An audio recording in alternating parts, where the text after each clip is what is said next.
Hey, good evening, good morning, good afternoon, whatever the case may be. I am your humble servant, Mike Miller, and so begins my live stream. That was an interesting Comicsgate gathering over on Ethan's page. I um, came in pretty late. I was doing a Bible study at my house for a couple of the teenagers in the high school group, and so popped in. Gosh, what was I there for, like a half an hour maybe? So a lot of them wanted more, so I said, "Come on over to my place," and hopefully a few of them will follow over. Wow, bumped me up quite a bit. I was at just under 950 subscribers there, and now I'm at 988. So 12 more, and I can start taking super chats. I guess that's how it works. I have been told. So I hope everyone is doing well tonight. Hi, Rodwell. Hi, Egg. Hi, Scotty. And hi, Corinne. My daughter's standing behind me watching me. Hey, Uncle Mike. Sorry, I was just messing with you on the other live stream. Yeah, I mean, sometimes people take jokes the wrong way. And so I don't know who of them might have been actually serious about it. One thing I've noticed lately is that a lot of people have thin skin and just can't take a little bit of ribbing. So I felt it necessary to clarify that, yes, I was indeed joking. So this Chris Eckert fellow, any thoughts? Chris Eckert. That sounds familiar. My mind is a blank, though. Can you clarify? You were hoping to see more streams tonight. Yeah, I'm sorry. I've been busy all day. I was setting up the Indiegogo. I was doing inventory, trying to get ready for San Diego Comic-Con. Please don't play the piano in the same room I am doing a live stream on. Huh? Unless you do something soft and pretty as background music. Who wants to hear my daughter sing?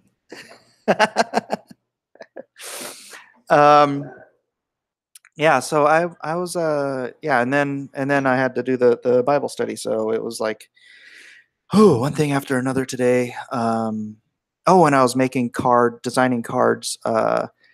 So at San Diego Comic-Con, I'll be giving away these little bookmark cards with I can show them, huh? I'm on the internet, so I can show this stuff. Well, it doesn't matter. It's just a card I'll be giving away to promote the Lone Star Indiegogo there. So, hey, Edwin's there. Edwin, making Simon. Nice. Simon, for those of you who are unaware, is a Hawaiian version of ramen noodles. The noodles taste a little, what is it, lardier, maybe? I don't know. They add something to the noodles that make them a little, I don't know if it's softer or just denser, but it's not quite ramen. It sort of tastes like if you leave ramen, like real ramen, not like Top Ramen, but leave ramen like soaking for an hour before you eat it or something like that. Maybe that's what it is. It's just leftover ramen from the ramen shop, and then they sell it over at the Simon shop instead. Hey, bro. Just subbed you from EVS's live stream. Well, hello, DLS Master. Welcome to the family. We here at Blacklist are a family. We do not speak ill of each other, and we tend to fight. Just kidding. Let me get my glug on.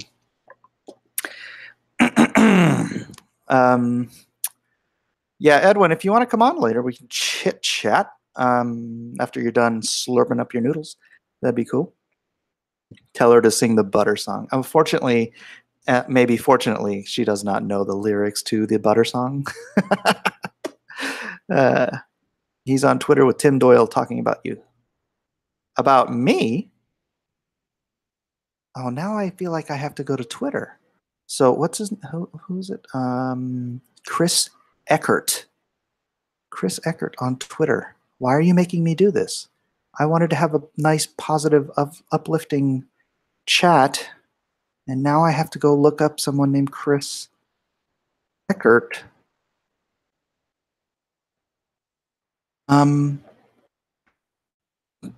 so I can hear them talk smack about me?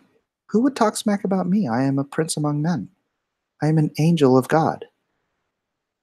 I'm starting to sound like Ethan. Okay, I'll stop. Chris Eckert.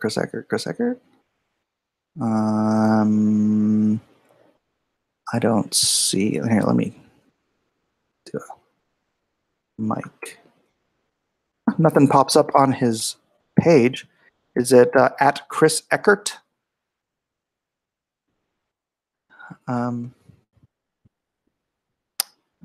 sent you a tweet with Kyle Ritter's YouTube account link in it. Could you please share it? Yeah, does it work? The thing is that links don't work in the chat. But I'll try to remember. Remind me like before we get off, and I'll try to remember after I'm done. I can get on the. Oh wait, can I edit the video while I'm doing this? Maybe I can. Maybe I can. Let's see. All right. See, and that's what I start typing stuff, and then I go radio silent because I'm thinking and whatnot. Ooh. Kyle's doing, oh, freaking nice. Kyle's done a video. Oh, it's only 1 minute and 18 seconds long. But Kyle's got a video here. You know what I'm going to do? I'm going to link the video into, it's a video of the Lone Star cover. He's coloring, coloring for me. Okay. All right, let me go to Creator Studio and see if I can change this while I'm on the fly. Oh, that's a cool little video. It's like a time lapse. Nice. Okay, no, I cannot edit it as far as I can tell while I am videoing. So, but yeah, I'll post it up later. It's Kyle Ritter. Just look him up. Hey, Edwin, I sent you a tweet. Make her learn the DuckTales theme song. So many streams. Don't cross the streams. Don't cross the streams. Let's see. Finally figured out what you were saying about the tea kettle. Oh, you're talking to Egg. I'm like, what was I saying about the tea kettle? I am leaning back on my lazy boy, trying to get comfortable, and that's why you can't see my face, because I'm in a nice dark room. TV's broken, so it's not on. Relaxing, maxing and relaxing, and talking to you fine folk. All right, Edwin Boyette, same request of you. I shared Kyle Ritter's channel link on Twitter too. Yeah. Oh, yeah. I can share that on Twitter right now. I already copied it. I don't see anything on this Chris Eckert thing, so yeah. Let me tweet. Let me tweet. Check this out. Awesome. At Def Colorist. Kyle Ritter is at Def Colorist on Twitter for those of you who want to follow him. And please do. Please do. He's fantastic. Okay, I have 988 subscribers. I just need 12 more people. Can you all just run out there real quick, grab your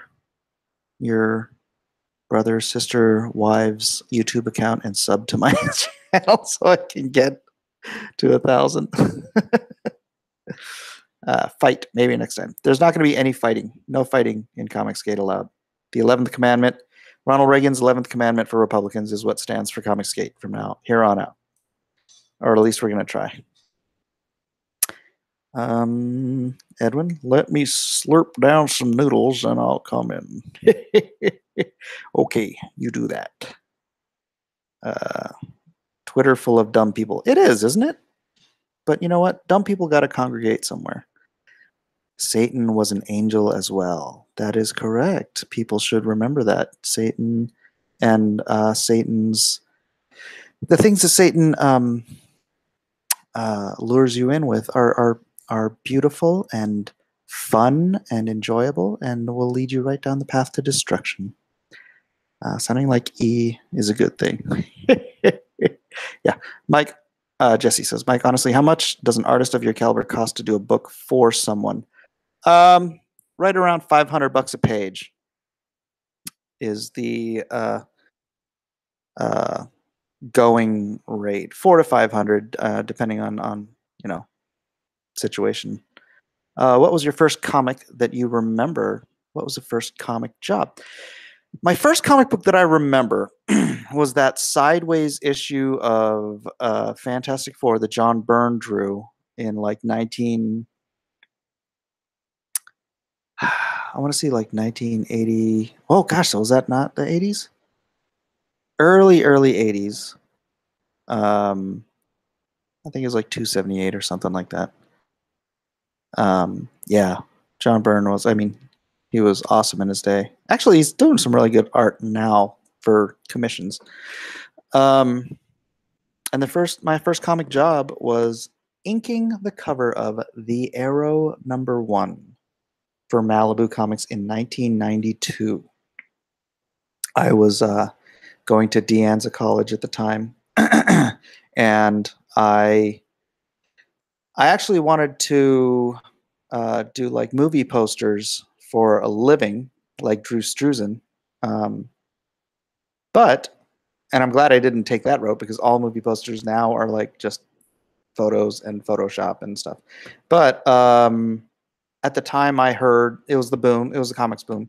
And so I heard that Ron Lim was making like $30,000 a month drawing comic books. Granted, he was drawing like 3 books, but I was just like, well, I've drawn comic stuff like since I was a kid. So I threw a bunch of my artwork into a brown paper bag, and I went up to WonderCon and I shopped it around at some different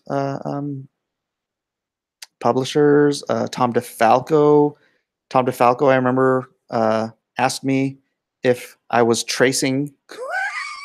I'm like, no. So he gave me his card, but nothing came of that immediately. But then Jeff Johnson, noted SJW, but good guy regardless. Or, yeah, good guy. He suggested that I go talk to Chris Ulm at Malibu. So I went over to Chris Ulm and I showed him the stuff, and he said he loved it and he'd get me some work. And I was like just blown away. I was like over the moon. I was like, wow, my first con, my first time shopping my stuff around in my brown paper bag. And this editor at, granted, it was Malibu. It was not, a large or a major publishing company, but it was work. So, and I feel like I've told this story before, but there's some new people here. So I'll say it again. I got home. I was, like I said, ridiculously excited. So I took back then Wizard magazine was out, and I was doing an entry for their it used to be they had this contest where you could like draw a character wearing the wizard robe and pointy hat. And so I drew this Colossus and I inked it with a technical pen. And if you don't know what that is, it's what you use for drafting and architecture. It's not what you should be using as an inking tool. And so I had this thing and I inked with a technical pen. I scanned it, or I didn't scan it. There were no scanners back then. I had a photocopy of it, and I wrote, "Don't forget about me," in a little word balloon, and I faxed it to Chris Ulm. And he calls me back 5 minutes later, and he's like, "Is this how you ink?" No, keep in mind, this was inked with a technical pen, and it was a fax, which is like, for those of you who are too young to remember, really pixelated, black and white. So you really couldn't tell how the inks was, but they really, really just needed an inker at the time. So he did get me penciling work. He got me my first pencil job was penciling the cover of the newsstand edition of Protectors #1. And I was the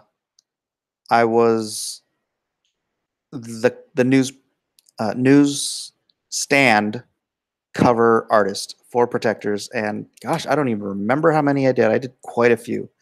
But then I got hired away. I did Cable number 12 at Marvel.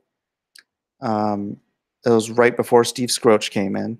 So because they had hired Steve as the regular artist, they put the kibosh on my cover, and my cover got printed in the back of like an issue of X-Men or something like that. So yeah, Cable number 12, and then I moved over to DC like pretty quick, working on the Triumph miniseries with Christopher Priest. A hopefully long forgotten character. Yeah, and in between those drawing jobs, I got a lot of inking jobs. So I was inking a lot of stuff for Malibu, and then I started inking Freak Force for Eric Larson. And then I was inking a bunch of stuff, inking and penciling at Wildstorm.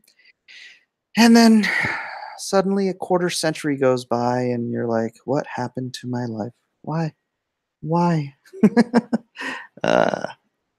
Chris Eckert, Kenny Bloggins, he's going nuts about you.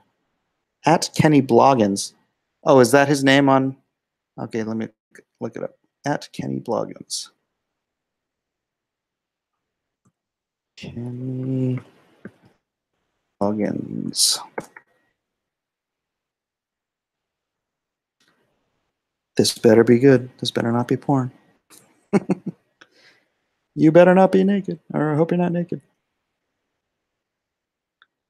Kenny Bloggins. I don't see anything.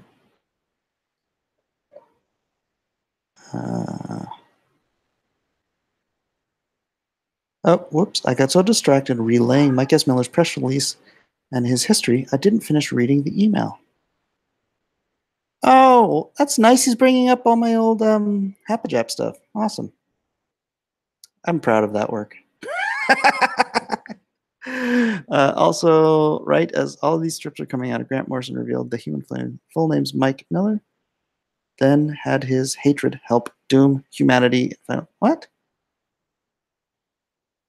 Wait. What is this thread all about? Ooh, he's spurging. Okay. Oh boy, just got a press release from none other than Mike S. Miller. Quote. What would drive the artist of #1 digital comic book in the world and constant New York Times top selling? This is from my press release, by the way. He's just ad-libbing after. Top selling graphic novel and the cover artist for a Game of Thrones series to risk all and launch an Indiegogo campaign for his own comic book? Then he adds, Wingnut Welfare? Wow, what a great, witty person. And I said hope. My answer was hope, in case you haven't seen the thing. Let's see. Well, he's just like posting. He's just posting a bunch of my. He's literally posting my entire. Well, not the entire thing. Okay, here we go. If anyone is not familiar with Mike S. Miller, he was a rising penciler on some X-Books and JLA at the turn of the century, whose work dried up when he started comparing sinful gays to child molesters, murderers, and dog rapists on DC's official message boards. That's not exactly how it happened, Chris, but thanks for remembering me. After noticing his work dried up, he attributed it to pink listing and a double standard that allowed DC editors to be openly gay, but not allow him to call their lifestyle abhorrent and disgusting, even though that's why he's pretty sure what the Bible says somewhere. Okay, not accurate either. I was told specifically by a gay friend of mine who had a friend in the DC offices that I was out and out blacklisted. So it's not, it wasn't pink listing or whatever. And I did not ever make any such argument about a double standard. Miller, under the name Hapajap, then delved into webcomics with Electronic Tigers and Left, Center, Right. It was right, left, center, but whatever. 2 webcomics that sometimes turned into ads for pyramid schemes like Evolve, Fitness Water, and some other blatantly obvious scam I forget. Yeah, I was in an MLM called Evolve, and I did use it on occasion to try to market. When not shilling nutraceutical water, Hapajap's comics debunked evolution using Yu-Gi-Oh cards, made a whole lot of gay jokes, and fantasized about Obama being fatally shot, but not because he's a gay Marxist abortionist terrorist elitist, just because. Okay. I did debunk evolution using Yu-Gi-Oh cards, and it was really funny. I did not make a lot of gay jokes. I made some insinuations about one of the characters being gay. Oh gosh, is he talking about the one where I had the? No, he doesn't even have that on there. I had this one where so I had this one crap poster in the comments who was just so vile and like just screaming, all caps, just word after word that I'm not going to repeat. And so I had him repeating one of those words like to me while I was just trying to talk, as in this is what is happening in the chat, but I actually took what was happening in the chat and I made it into a comic strip. And so it looks very bad, but it wasn't me. It was what the person was saying in the chat right below it. So anyways, la la la la la. To be clear, Cyberfrog is a plain-ass single-issue comic book and not a graphic novel, and Jawbreakers is 112 pages, neither of which are generally sold for 20. Oh, cry me a river. Anyone here? La, la, la, la, la. Oh, he already said that. Pink listing. La, la, la, la. Yeah, and I hope you guys like I'm back to using my Hapajap logo because I like it. In a remarkable turn of events, Mike S. Miller successfully scrubbed pretty much all of his webcomic pyramid scheme off the internet and started getting gigs at DC again, primarily for the Injustice video game tie-in comic series. Wow, you missed about a decade there, Eckert.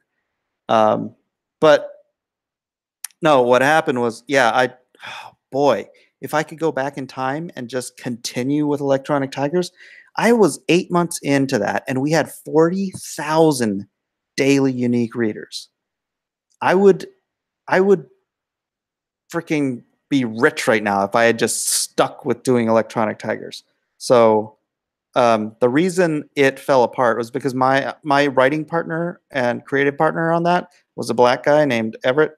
I'm not going to dox his last name, but he. So I was Hapajap, which was my little racist stereotype Japanese character you see on my that you're looking at right now if you're watching this thing. And then Everett's character was El Gato Negro, which was like this huge, big, fat black guy with a huge afro and a Mexican luchador mask on, right? And so, we would constantly make freaking racist jokes about each other because we can, because we're minorities, and that's how it works. If you're white, you're not allowed to. So, anyways, but we got in an argument about culture, about black culture, about Asian culture, and I mean, we're the best of friends now, but at the time it caused a rift, and we ended up, or he was the webmaster, and so he ended up like taking it all down. And so it's not like I intended to end it. And looking back, we both see that, wow, ending that thing was like one of the dumbest things we ever did. So, now Mike S. Miller's throwing his lot in with the Comicsgate Alliance and is quick to point out that, as his bucktooth kung fu self-portrait suggests, he is in fact half Japanese. Therefore, Comicsgate cannot be racist. A movement cannot be racist, Mr. Eckert. Only people can be racist. And there may be racist people in the movement. I've actually talked to some of them. And unlike SJWs, at least they're willing to discuss it, right? It doesn't make their opinions right, but at least you can try to reason them out of it. Whereas SJWs, if you disagree with them, they just put their hands on their ears and start screaming Nazi, Nazi, Nazi, and then block you. While stretching all meanings of words, here's the best remembered anti-evolution super slam from Electronic Tigers. Yeah, okay. You guys can go look at that. I like that thing. Eventually, E.T., which began like the new girl, but blank. I'm not going to say that. Shifted to everyone owns the fat liberal and calls him gay. Found its perfect form. Ads for magic water. Okay, that doesn't even make sense. Here's an early example of Hapajep's Cassandra-like ability to predict the future. I should share this. This is hold on a second. Oh my gosh, how many of you are still watching this? 71 of you. I'm sorry, I gotta break this up. All right, hold on. Share screen. Entire screen. Share. And let's go back to Twitter. All right. This is how long ago this was. This was before Obama got elected. Oh, I can't zoom in. Nice. So this was Obama Backstage Pass. Okay. Hi there. I'm Barack Obama. Welcome to Backstage Pass. Today, I'm going to shoot straight with you, my liberal base, about the things I believe matter most to you and me. First thing I'm going to do as president is pass the Freedom of Choice Act. So that way, no woman will ever be told she can't kill her unborn baby, even if it's her due date for delivery. And I put this little asterisk here and an A, and then in the comics section, I showed the act that this is literally a thing that he was going to sign. Then I'll work my hardest to make sure that the born, living, breathing infants who survive failed abortions never get the medical attention they need to survive long enough to threaten Roe versus Wade. Oh, and I'll make sure that no one calls them human, because that would make it obvious that we're talking about killing kids. And here on asterisk B, there was a link to the YouTube video and the audio of where Barack Obama was arguing that exact same thing in the Chicago Senate. Next on the agenda, and keep this one quiet now, I'm going to continue to lower that what rich means, just like I and my surrogates have been doing all week, till anyone making more than minimum wage qualifies for higher taxes. And see, all of these are annotated. And I'm sure he did not. Well, he grabbed this off the internet, so all those annotations are gone. But you can look them up. Every single thing here, look, annotation, annotation. Every single thing I wrote was freaking legitimately what Obama was doing. Except I tried to make it funny. All right. Also, in keeping with my dogmatic environmentalist views, I'm going to make sure that we cripple the coal industry as quickly as possible, so I can guarantee that under my administration, energy prices in America will skyrocket. Quoted word for word, not word for word, but that's what he said. What's that now? Not liberal enough? You want real socialism? Well, how about this? I'll try my hardest to change the very Constitution of the United States so that we can overcome this blind spot that the founders had about economic redistribution. Again, annotated. How will I get away with all this when there is a dedicated opposition in the new media to such radical change, you say? Well, I have my partners in the Senate, Nancy and company, already ramping up a new fairness doctrine that will shut down free speech as we know it. And again, annotated. This was Rush Limbaugh. This is Laura Ingraham. And as soon as I institute my civilian national security force, I'll be able to keep any rabble rousers in check. Heck, I've already started building a list of opposition names that I'll be targeting once the CNSF is in place. Yes, it's going to be a glorious future for our fatherland. We can recreate America with a new vision of social and economic equality for all. Yes, we can. What's that? You think I'm going too far? Can I get your name again? I am not ashamed of making that at all. All right, that's enough of this. I'm not gonna spend all night doing this. I'm just having too much fun doing it. Brother. All right, stop screen sharing. So, boy, oh boy, yeah. I had a buddy of mine, a Saipan, right? It's short but awesome. You can share links in the chat. There's some blocked, but he's working. How come again?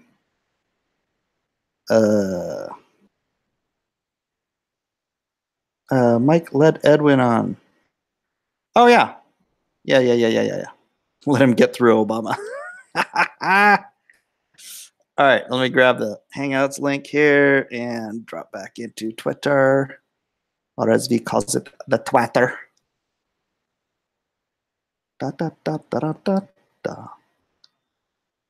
Where is you, Edwin Boyette? Here you are now.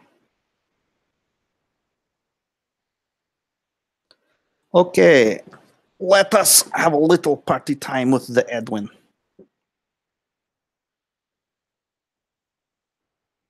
Hey, how many of you guys listen to V? Because I noticed that if you've seen Ghostbusters 2, he sounds just like that little guy on Ghostbusters 2 that was trying to help Vigo. Oh, yeah, was his name Vigo? Yeah, I am Vigo. He sounds. Edwin, you there? Edwin, people are chomping at the bit for you to come on.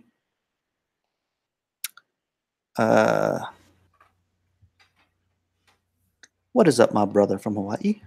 The silver fox of Comicsgate, ladies and gentlemen. What's going on, Mr. I'm going to make that stick, you know.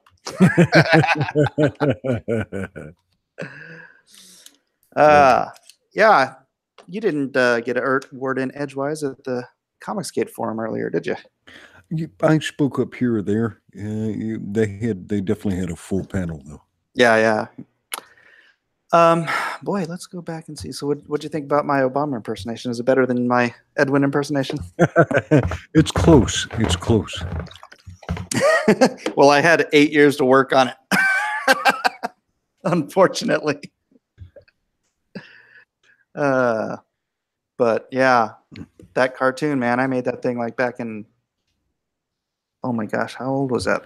I don't even remember. It was when he was running the first time, I think. Oh wow. Yeah, that's how long I've been doing this stuff. How did the promo turn out, by the way? I got a chance to watch about half of it on my cell phone today. Oh, really? Yeah, and I've just been running hard. Oh, yeah, me too, dude. It's been a crazy day.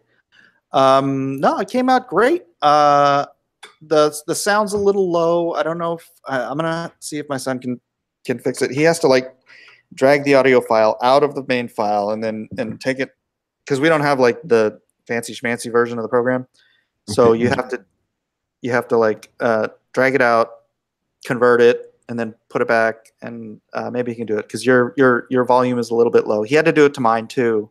Do you want me to boost the volume on the audio file here and resend it to your son, or? Oh, yeah, you can do that. That'd be fine. Yeah. Okay. I'll do that after we get off. Okay. Matt Hayes says, Mike, the most controversial half Japanese man in America. Actually, I think that that honor belongs to Dean Cain.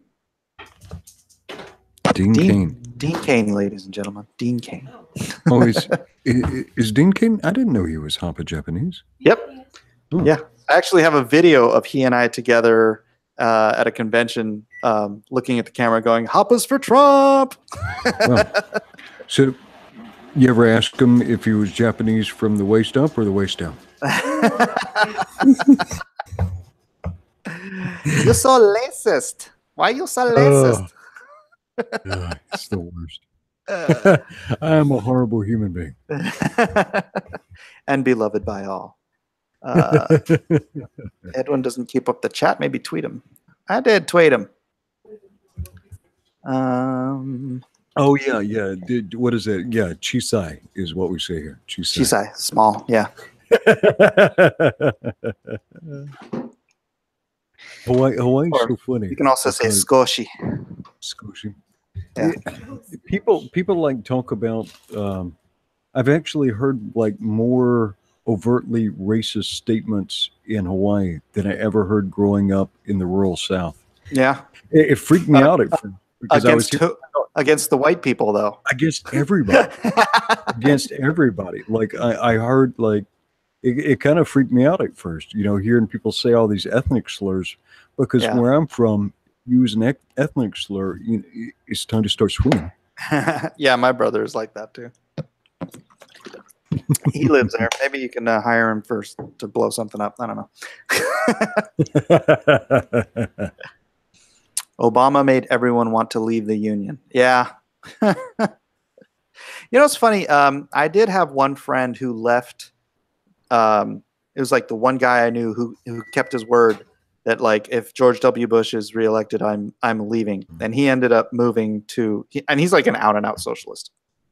And one of the co-founders of IDW, oddly enough, he's not there anymore. But yeah, he left. He moved to Spain during George W. Bush, came back during Obama, and now Trump's president. It's so poetic. I love it. Oh, that's bizarre. Yeah.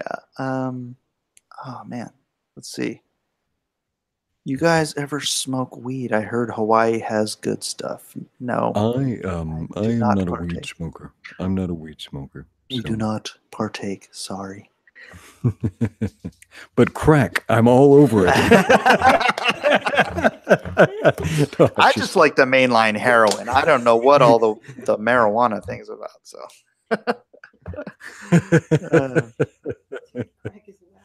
Crack is whack. Yes, indeed. Yeah. So, are you ready for the comic convention? Oh no. Dude, I am in the middle of such a clusterstrup with the freaking convention because, never mind, I haven't paid for my booth yet, but I'll probably still be able to get in. But, okay, I sell metal prints, right? So I have a guy who also sells metal prints at conventions with me, or for me at different conventions that I'm like generally not at. But we were both at Denver. And so he had another guy who was driving to Vegas, and he's like, hey, he can take the prints and then I'll just ship them back to you from Vegas. So I'm like, so I gave him my entire stock so he could sell them in Vegas. Vegas was a horrible show, lost money. Really? And then, yeah, Vegas shows always suck. People spend all their money gambling. And then he shipped them to me. They never got here. UPS said that no one was here to accept them, and I'm like, I'm always here. I freaking work at home, right? So, or they said it was rejected, and they were lying. And then they said that they were damaged, and I'm like, boy, you better freaking come up with an answer here. And so now it's like another week later, and he can't get a straight answer out of him, and I'm like, I'm gonna lose so much money if I don't get those prints. All right, so take me to the economics of this. What do you pay? What do you pay to have? Do you have a table or a booth at the San Diego? Okay, I have a booth. It's about. I'm not 100% sure because I get varying discounts depending on when I pay and whatnot, and if they're so the least I'll pay if they are. If they hold to like all the discounts and stuff is like $2,100, but it could be about like 20, 25 or 26 otherwise. Wow. How big is a booth? It's 10 by 10. You get one 8-foot table and then a 10 by 10 spot. Wow. Yeah. And so, yeah. And then the value, just what I had to pay for the prints was like $3,000. So I can't. I mean, I can't pay for my booth. I certainly can't pay someone to reprint all my metal prints just in case. Because then, if they do show up, I have $6,000 invested in metal prints, and I don't have 2 San Diegos in a row to sell them at. So yeah, I'm in kind of a situation. So yeah, that's $21 a square foot for that little space. Do you have like signs and stuff made up? Do you have like props that you jam up behind you that say like, oh yeah, come get an autograph from Mark Miller? did you do that on purpose?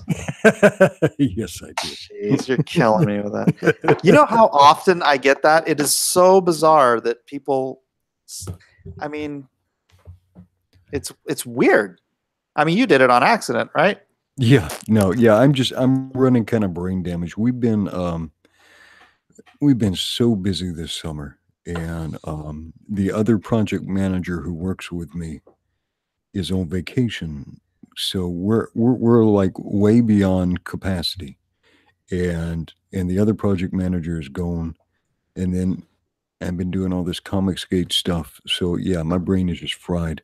I think our church has a fellowship this weekend, so I'm just gonna I'm gonna sing some hymns and just probably end up taking a nap in the pew.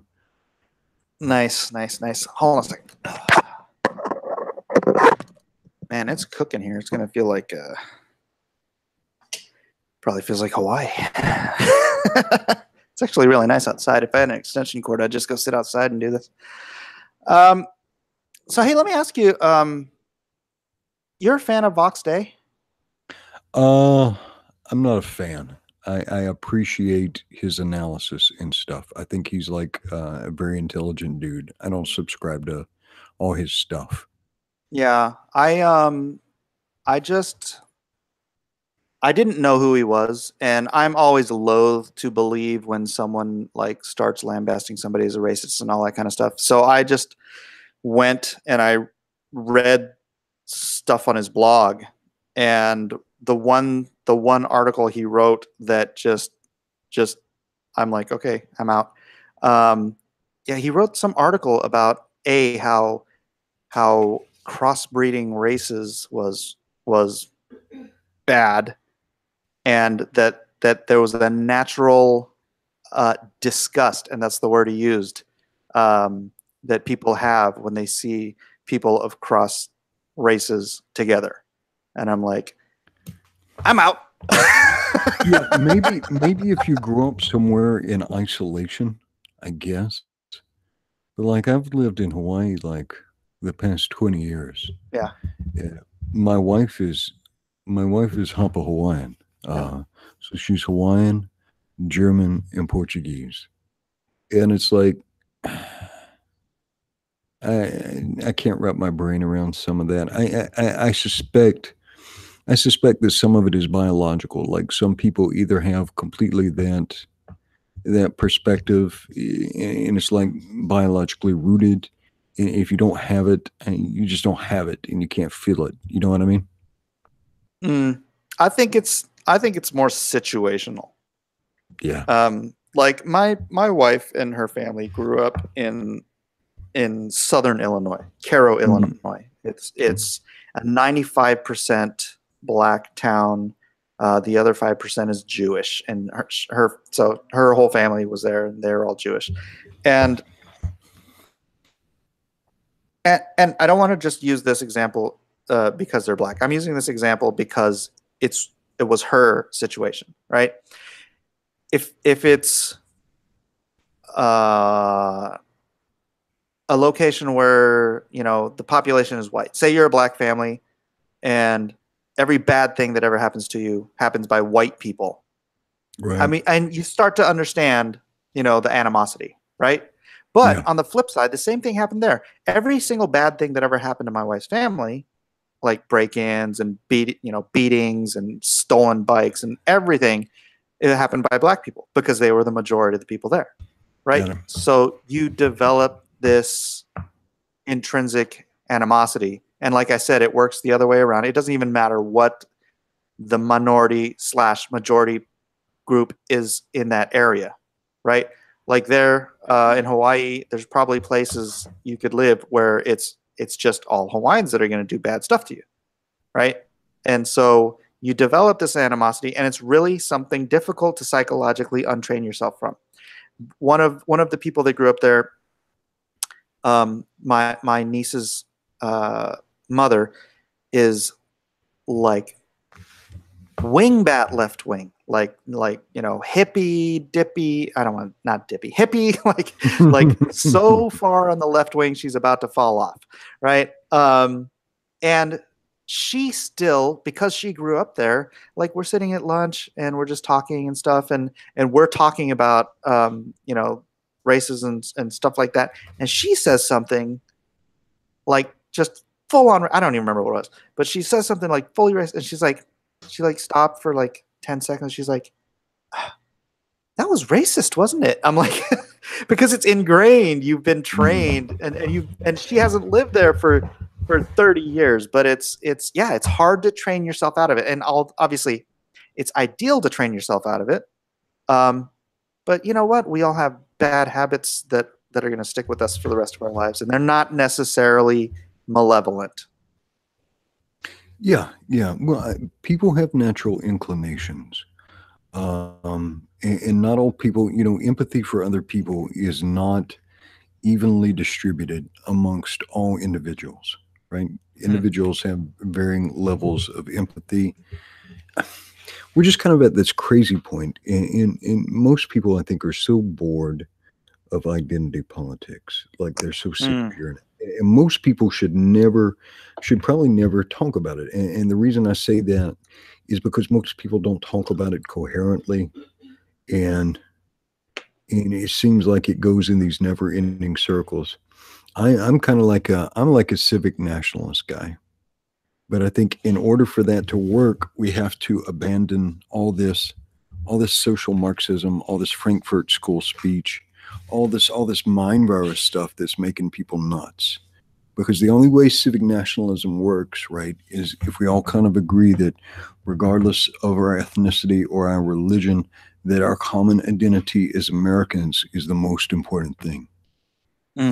But if everybody want to hold on and say, okay, well, my identity, or if they can't escape the fact that like my ethnic identity is the most defining thing about me, then civic nationalism is broken. Yeah. Yeah, and that's part of the argument that I was having, like, because a couple of the Vox Day guys came on my Twitter and were trying to explain to me why Vox's position was logical, right? And they're talking about how the white race is disappearing because of inbreeding. Let me back you up. But about eight months ago, maybe 9, maybe longer, maybe about a year ago, I noticed how much the alt-right was dominating the narrative for stuff, and how stuff was being driven in the news and stuff. So I started talking to all kinds of alt-right people, like interviewing them. Like I even interviewed like some hardcore like neo-Nazi stuff. I mean, just people like not making a bone about it. It was a real interesting time because my approach, because usually people's approach is like, we're going to fight racism. That is the stupidest thing that anybody has ever said. Because, and follow me here. If you have somebody, usually when people are evidencing racist behavior, or bigoted behavior, biased behavior, something like that. Some of it is fear-based or concern-based. Usually you don't see like positive racism. Like, I just love me some white people, and I just want to begin a big old pile of white people, like real positive racism. Usually it's centered against the stuff that people are against, right? And so my philosophy when I talk to these people is I would try and treat them with dignity and respect. And I was kind of interested to see what kind of conversations I would have, how people would react. And so I'd have people start throwing out statistics about crime and stuff, and talking about the birth rates and stuff.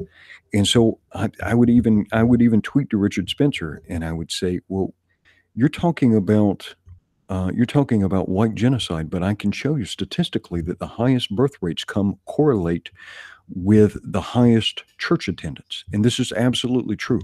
People who attend church the most frequently have the highest birth rates across all ethnicities.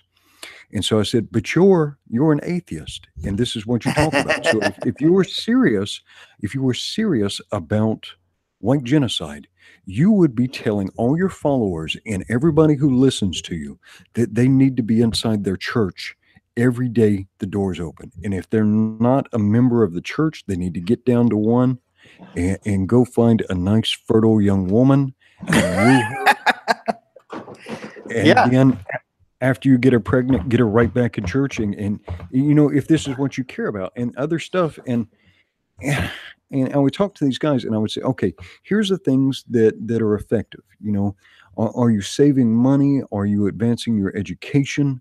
Are you going to church? Are you actively doing things to improve your community, right?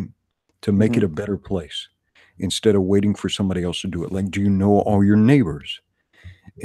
And then they were like, okay, well, that's cool, but let's talk about like the Zionist protocols. I'm like, really? Okay.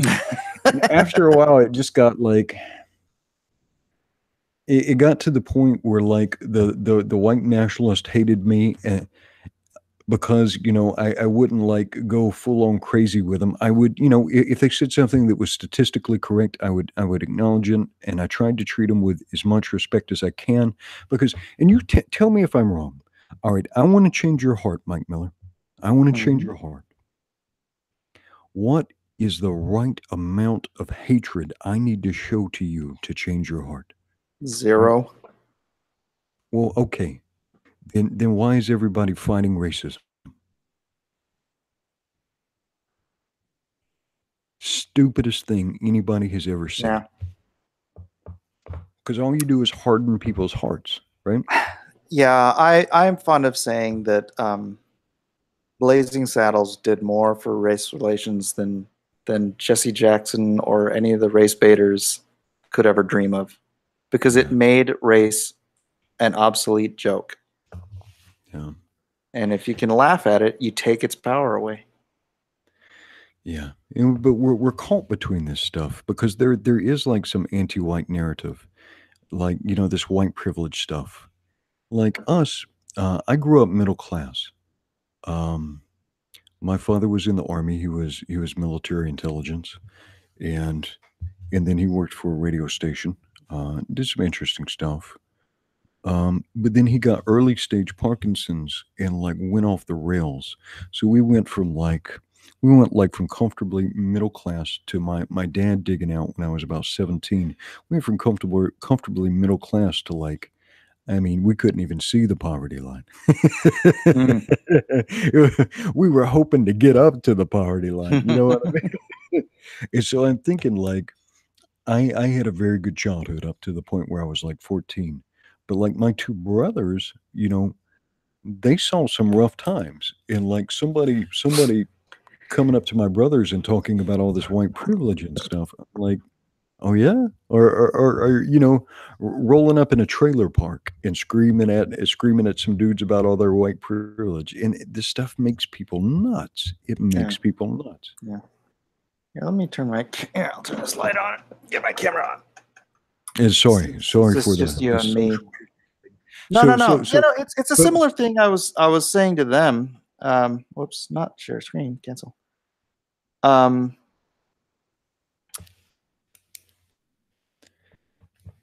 Oops, that's the wrong button. I pressed mute. It was that, you know, his argument, or one of their arguments, there was a couple of the guys, and that is the one thing that separates, as much as you might disagree with white nationalists and their whatever level of racism they believe in, at least they're more likely to sit down and be willing to discuss it with you than an SJW who will just, you know, call you a Nazi and run away. And this is what I always say on Twitter when sometimes it's hard not to use profanity, Mr. Miller. But there were some pusillanimous men on Twitter, like Big Claymore and Tim Doyle and some of these fellows who like to call people like alt-right or Nazis. I'm like, are you kidding? Are you kidding? Yeah. Because every alt-right guy or Nazi, neo-Nazi I ever talked to, I didn't have to guess. It's like talking to a CrossFitter or a vegan. Like these dudes will identify themselves like in the first 5 seconds. Yeah. You know what I mean? Yeah. It's yeah, and so hi, my name is Frank, white power. You know, oh, okay, I got it. They'll tell you who they are. They'll tattoo their own faces sometimes. It's insane. Yeah. And it's funny, Tim Doyle and some of these Twitter tough guys want to call Mitchell Breitweiser, right? Like some kind of fascist or something and go after him. Why do they never want to go after like Aryan nations? Right? Or like the tough guys in boots. They want to go after people like the Breitweisers, but there's like probably like a motorcycle gang full of like hardcore like Hitler loving Nazis right there. Why don't you go after them? I wonder why is that? There probably aren't, because honest to God, there aren't that many of them. I love to use the example where people are like, oh my gosh, did you see Charlottesville? Oh my gosh, they were all there. And it's like, I know, they were all there. There was like 100 of them.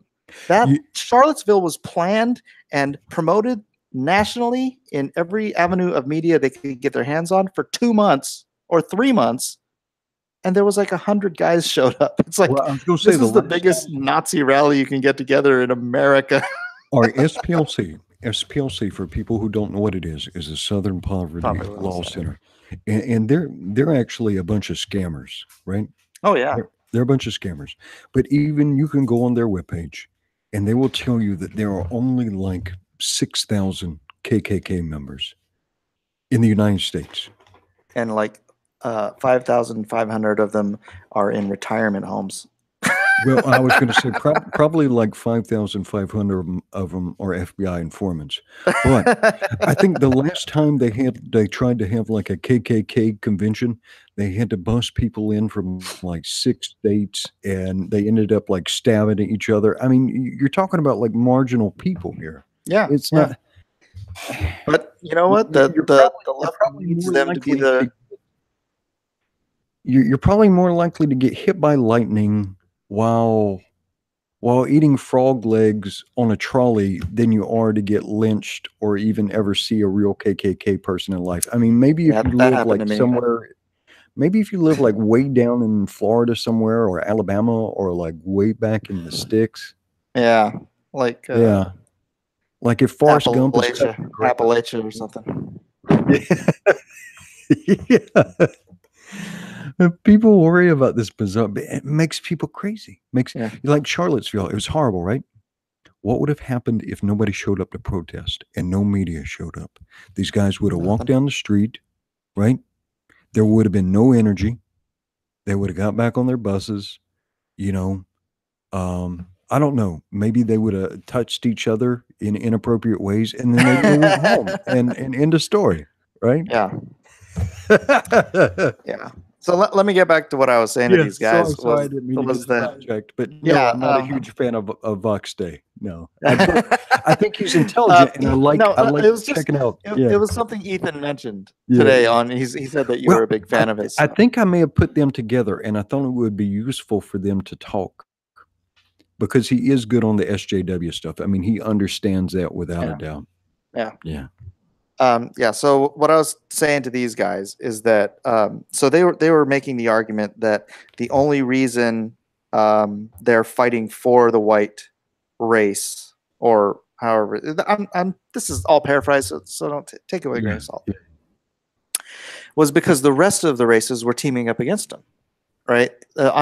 I'm telling him, it's like, dude, identity politics is bad. And he's like, but they're all grouped together with their identity politics to attack us. I'm like, so you see what they're doing is nefarious and malignant, and you want to adopt their tactics, which you know are bad, in order to fight them. That's not That's not how it happens. And then, yeah, the point you made was the point that I made. It's like the only reason the white race is dwindling is because you go to Europe and they're having a 1.2 population regeneration. So it's like every two people only creating 1.2 people. So in 50 years, Europe is going to be Islamic because they're breeding at 8 children per couple.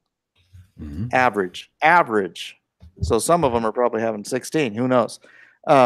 But it's just it's a number of math and time. And if they don't start getting back to church and getting back in the bedroom and doing what comes naturally. Seriously, if you're worried about this stuff, you got to make some babies. Yeah. If you ain't making babies, you ain't serious about this stuff. Yeah, and that was my point. Is like the issue. Okay, in any race group, any group, 95% of the people are going to be attracted to like kind. Whites go with whites, yellows go with yellows, blacks go with blacks, brown goes with brown. Right? So this fringe element of people like my mother and my father getting together and creating a mongrel like me, and that's their word, so I like using it. Miscegenation up in here with them mailers. What's the people doing there? But yeah, it's like tangential. It's not even it's not the issue that is causing the decline of the white population. You're just not breeding. Get to work. It's not that hard. Yeah. but I can draw a manual for you. Like if you can name all of like the Nazi armored divisions and you know all the commanders and like you can recite the protocols of Elders of Zion and you're not getting laid or attracting the ladies, you know, maybe it's time to rethink your approach. Yeah. Maybe your priorities are a little bit, get cleaned up, put on some high karate or some Sex Panther and cover up that swastika on your forehead. And somebody made in the comment in the chat, and I say it all the time, that not white, but mixed race people are generally the healthiest, and because we have more genetic diversity, and I mean, we're beautiful. What do you want to say? Look at Dean King. Oh, my kids are such mutts.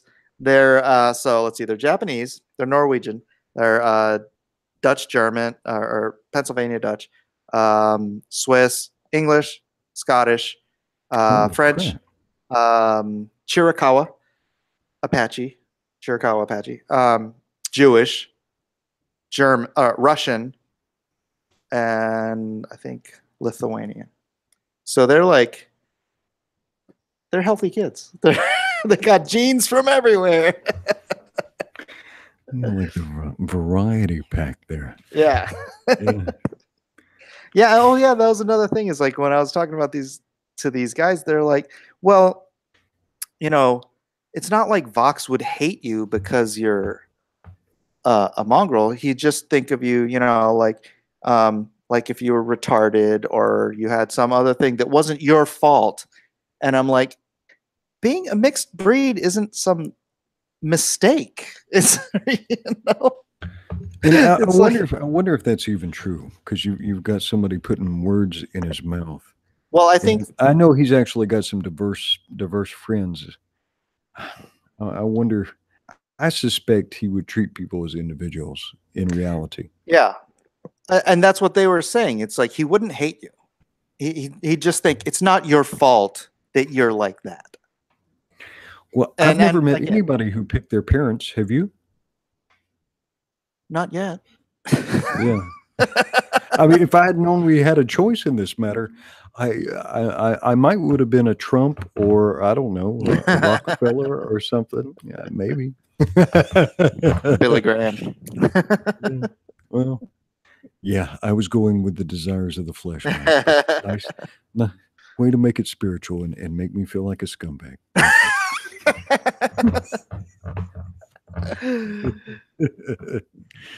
There's got to be a first time, right? So how you gonna make your money? How you gonna make your money? How you gonna make them dollars if you ain't got no prints?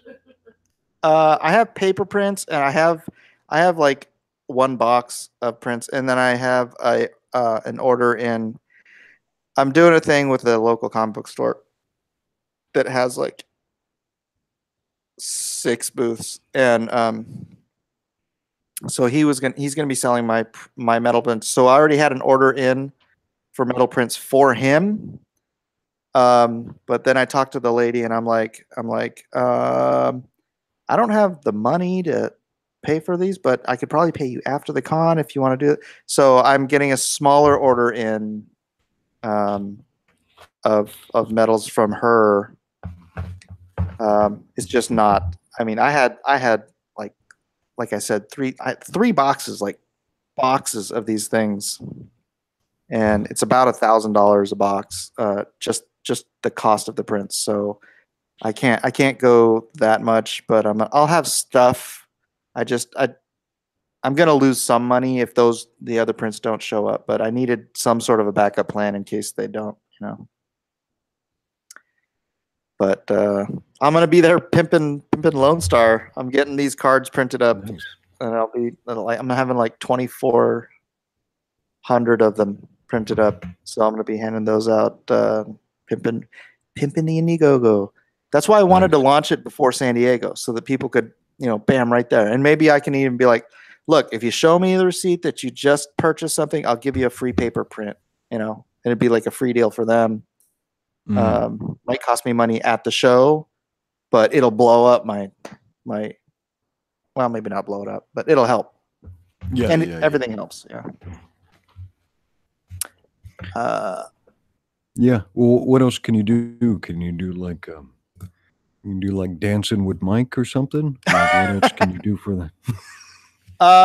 People can go down to the link in the description and go to my web store. I don't ask for donations, but you're free to buy prints from there. The Comicsgate Universe print is there. I'm gonna have that printed up next week with the print order I have to put in. So that'll be available. I probably won't get it out next week because it's San Diego Comic-Con and I'll be crazy busy, but within the next couple of weeks I'll get all the stuff orders shipped out. For that $2,000 for the booth, how many days do you get that booth for? How long is San Diego Comic-Con? Wednesday's preview night, then Thursday, Friday, Saturday, Sunday. So it's really not that bad a deal. It's essentially 5 days, although Wednesday is usually pretty slow. Okay. How much for a kid, Miller? My kids are priceless, baby. You got about $400 every day right off the top. Then is just going to the. And how many passes do you get for that to bring in people to work the table for you? 4. Not too bad. Because that's a long day, yeah. Do you stay there the whole day, or do you? Oh yeah. Oh man, I'm a hustler. I am there. I hate leaving the booth. I don't want to miss a sale. There's times during San Diego where I am just next. It's unlike any other show. It's just. So you can possibly sell that much then. Oh yeah, I can make a lot at San Diego. It's my biggest show. Oh well, okay. Well, next year maybe me and my wife will come to San Diego and we'll get like a loudspeaker and I'll hawk wares for you. do some Lone Star narration. Do some very chill hawking. Yeah, I was trying to figure out how to hit that audio. It felt more serious though when I I'll make it louder after this. I just wanted to hit it right, yeah. Yeah. No, I think it sounds great. I mean, we can turn it up.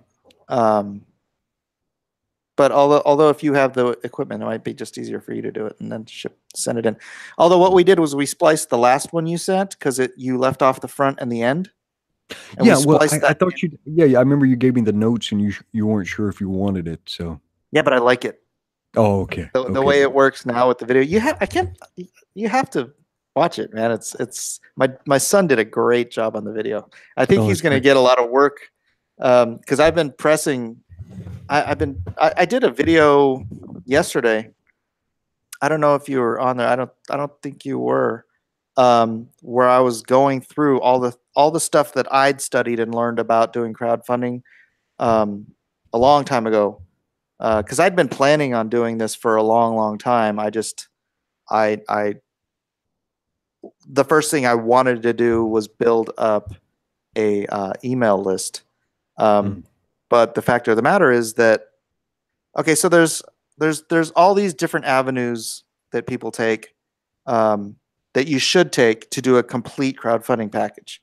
You should be collecting emails. So if you want a really good one, you should have thousands of emails of people who are already interested in your content. You should have PR. You should have, contacts, any kind of media contact, any kind of influencers. I had that whole notebook. I did a whole, I've never even done one, but I've done so much studying and then I like taking notes of all the different things. And one of the most important things, actually, universally, most of the guys say the most important thing is you have to have a video that catches their attention, locks them in, is funny or intriguing or exciting, something that draws people in and makes sure they stay and watch that thing. And there's different ways to do it. The Brightwisers did it right with your video, and then them having their personal appeal. I feel like they probably studied this, right? But that's one of the things I do, and that's one of the things I didn't do on mine was do like the look into the camera and say, I really want you to be here for me, and blah blah blah, and that for that only $2 a day, you could feed one of Mike Miller's kids. $2 a day ain't gonna cut that. Yeah. Line them all up looking hungry. Yeah. So yeah, the video is so vitally important. And then, I was just going out there and saying about that, like the guy that's been complaining, the Rags video. The Rags video is terrible.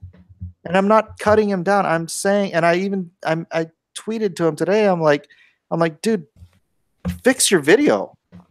Your campaign is still going. Put a better video on there because you're losing money. And Meyer, same thing. He's like, I had this talk with Ethan, and Ethan tried to tell him too.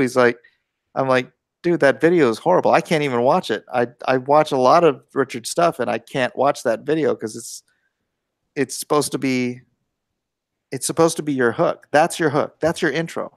And the people that don't know that and don't understand that, you see their campaigns flatline. You see them never even get off the ground. There's another guy, I think Bill Williams. Great project. I can't remember the name of his project. He's got a great project, but his video is just, again, it's very, very bland. And it's like, you got to do, that is what you have to focus on. And that's why I've been working on it like all week, me and my son. So, and a lot of people like it. If you guys haven't seen it yet, then go down to video from yesterday. I think it was last night. I think last night I uploaded it. But yeah, everybody seems to like it. Some people have some critiques that I'll try to do. Somebody was like, "Oh, you should cut the rest of it out and just use Edwin's part." I'm like, no, I want the whole thing on it. Your part is rad. It's all like in sepia tone, and it looks like really, it's got like the shutter, and the scratches and stuff, so it looks like it's film grainy, and nice. It's really neat. You should see it. You should check it out. Yeah, we'll check it out. We'll check it out after this. Sometimes though, when I hear myself later on, it kind of freaks me out a little bit. Like that, the one I made for you, I kept not being happy with the take. I think yours wound up taking me like 25 takes to find. Oh wow, really? Yeah. I just wasn't happy with it. Yeah, I think I did. I probably did 10 or 15 takes on mine, my part, just because I kept flubbing the lines. I'm like, I got it all the way through that one. Perfect. what I'll do too, like if I write copy for somebody, I'll write copy that I know I can say in a compelling way. Yeah. Yeah. Hey, can you entertain the audience for a couple of minutes? I'm gonna go get. I have a headache. I gotta get a pill. Or something. Yeah. Right, Yeah. cool. Absolutely. Edwin Yeah. will be with you.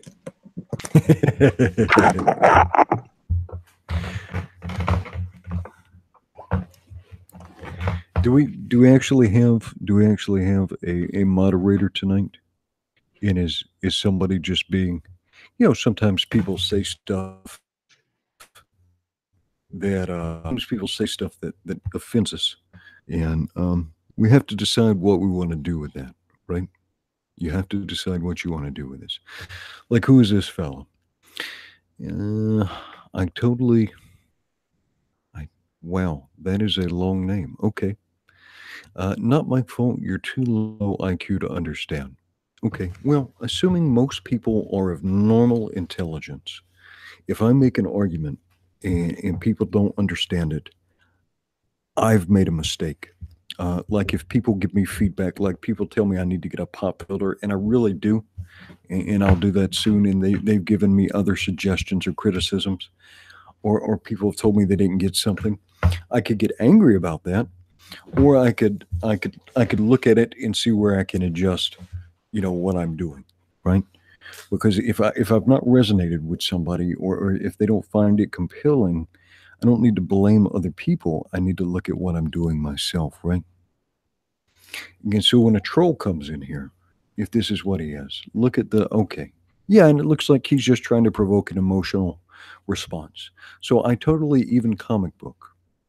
We see you. Okay, we get it. You're upset about some stuff, and it looks like you have BTFO'd some people. So well done. You did it, buddy. You got him. All right. Everybody, just a quick round of applause. All right. You got him, man. Okay, what's next? But you understand what I'm saying? You can manage your emotional reactions for the most part. Now, I do have some weaknesses. There's a couple of people who know how to push my own button sometimes. Yeah, some people have that power.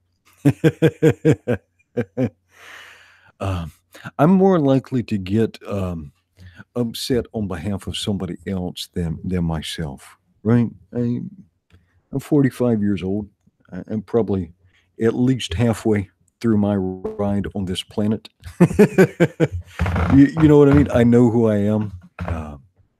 I know the people around me. I know the things I believe in. I know what I'm good at and what I'm bad at.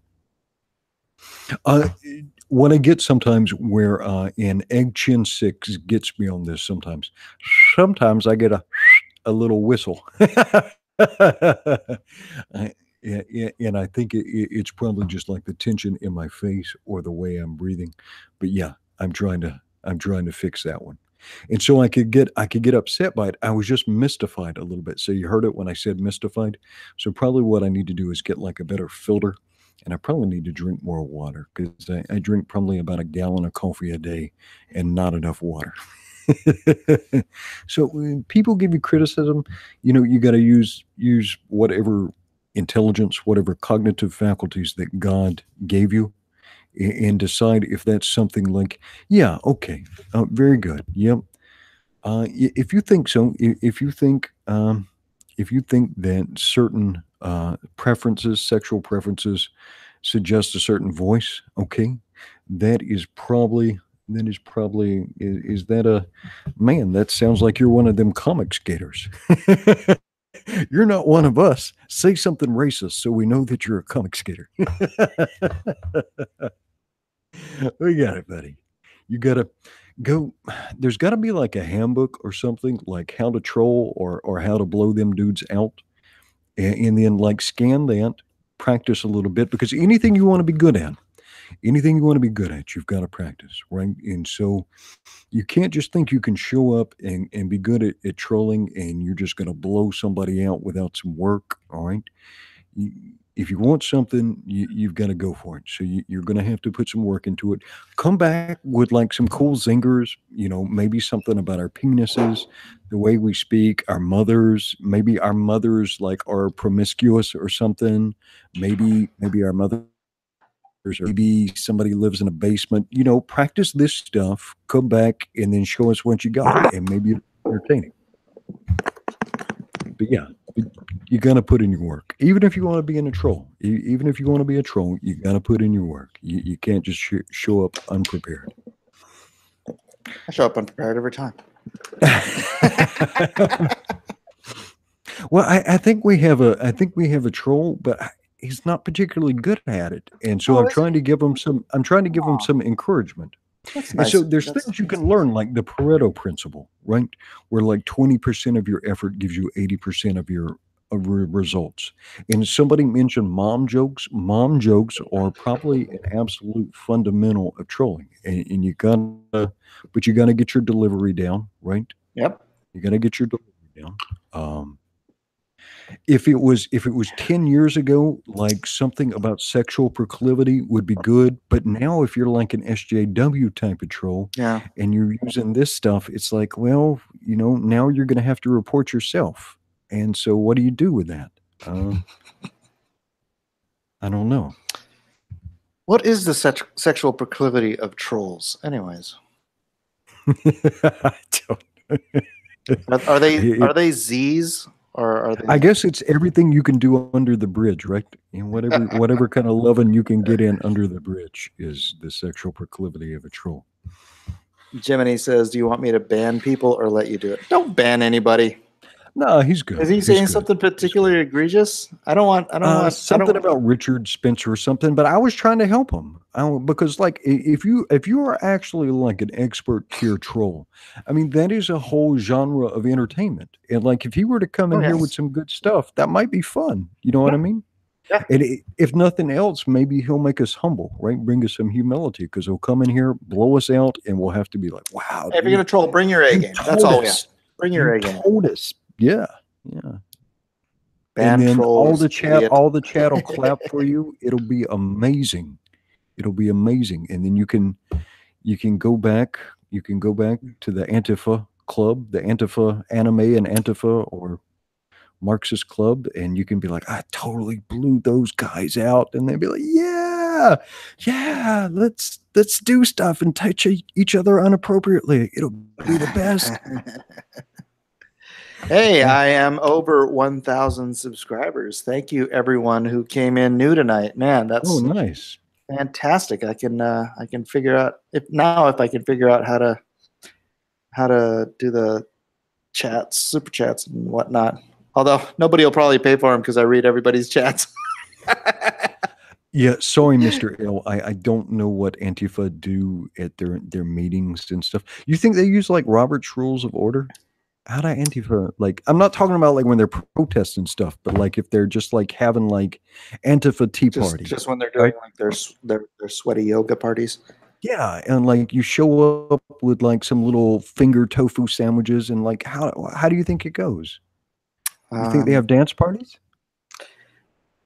I think that's probably part of it. I think that's probably part of it. Yeah, absolutely. although none of them dance well together because none of them have any rhythm. Oh, I'm never going to dance again because guilty feet have got no rhythm. I'm never gonna dance again. Guilty feet of death. Dude, I used to listen to that all the time. my friend Johnny. Oh gosh, is it still his birthday? Oh no, that was yesterday. I had this friend, Johnny, who I would call every year on his birthday because he was my only friend whose birthday I remember because he was on 7-Eleven. But he used to drive me to school every morning in high school and just blast that entire George Michael tape in the car. So it's like I have that whole tape memorized because every morning, and he'd just be singing it. He's a real joker. But yeah. So don't start singing George Michael song. You know what? You know what song? You know what song I was listening to try and at first I was going to go a different way with the promo. Do you remember that Firefly TV show? Yeah. The opening theme to that. Oh my gosh. It's been so long since I watched. You know, I watched it. like, I watched it when it came out. it's kind of like a hillbilly in space type of theme. Yeah. Yeah. No, no, no. It's not written. It's not coming to mind. Well, when you hang it, but that's not it. the guy from me. Yeah, it's like a it's like a space western. Oh yeah. Okay, yeah. Yeah, you can't take the sky away. Yeah. But that's where I was thinking about going at first. I couldn't quite get it right. Yeah. No, it sounds great. It sounds great. Actually, your first one I thought sounded good. And I started messing with that one. But then you dropped the new one, and I'm like, oh, this is better. So we switched that out. And actually, I started doing it myself on iMovie on the Mac. Yeah. It looked like crap. My son's got a much better program on his PC, and he did a bang up job. I mean, you saw the first half of the commercial, right? Yeah. Because So, you showed that the other day. Yeah. I mean, he's only 17, and he's only done a few videos, but yeah, he's really good at it. So, I should buy him the whole program. Probably do. I'm telling you, man, the family sweatshop is the way to go. Like get that boy cranking out propaganda for Blacklist. Well, I mean, like I was trying to pimp him out for anybody who wants to get a better video for their Indiegogo, because it is key. They do need it. I was laughing, man. So after I made your stuff, I made like I made like a promo for Trump Space Force, right? Well, you did that before, right? Not the real one. Or was it? No. I'm not talking about the real one. I'm talking about like the one I put to the sexy one. Oh no, I didn't see it. I did that in like a minute. Yeah. But like thousands of people watched it. That kind of towards me out a little bit. Oh, really? Yeah. I think, yeah. Yeah, see, going on about the IQ. Okay. The IQ? This is probably about the lowest IQ chat I've ever been a part of. Okay.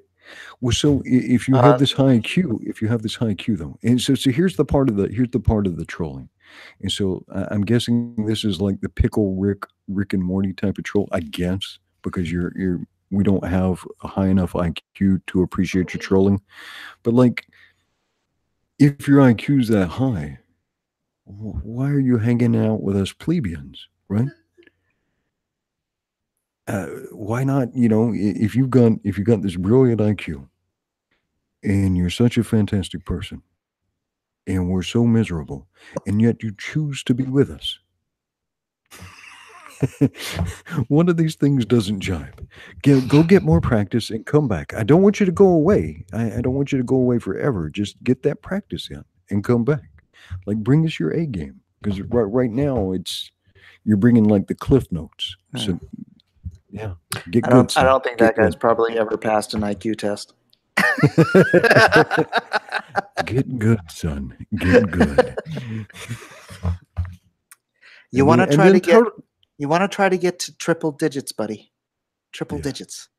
Yeah. Well, I'd like to be there someday. It's good to have goals. What I'm hoping is that eventually my IQ will exceed my age, and so if I can live long enough, maybe it'll work out before I die. Wait a second, let me do the math on that. In another 40 years, I'll be able to do math. It'll be great. 87 plus is not a B plus. 87 is not a B plus. No, it's not. So How are you feeling? Are you feeling? Are you feeling like this thing is? Have you The scheduled word you're looking for is trepidatious. trepidatious? Oh, sorry, that's only 4 syllables. Oh, that's right. I've got a flat. I think that guy was. I think that guy was trying to be funny. I think so. I thought he was trying to be insulting. No, it worked out. It worked out. Yeah. He's You've got those duck feathers on your back, so they just yeah. I just don't really get all that mad for myself.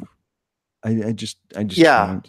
I don't either generally, but I'll defend my friends. So Yeah. No, that's a different deal. If you're doing something that's going to bring one of my friends like economic harm or potentially physical harm, yeah, I'm all over that. Yeah. yeah. Plus, he just looked really bad doing it. But now he did make a sulfur one later on that was kind of nice, and I was like, oh, Oh, really? okay. Yeah. It's just and I think he was trying to do humor. It was just his delivery was so hard, and that persona he was putting on was so hard. It was like, oh, Well, the comment about me destroying everything we built, I thought was a little. yeah. I didn't realize I was that powerful. Well, here's the deal. If I was like, and I have no desire to make my own comic book or to try and learn how to draw, or I like it being kind of like a hobbyist type of thing for me, and I'm happy there. If I was one of these creators, though, I'd be like, hey, Mike, let me get like 5 minutes of your time, right? Can you give me some pointers on this stuff? Maybe could I come on?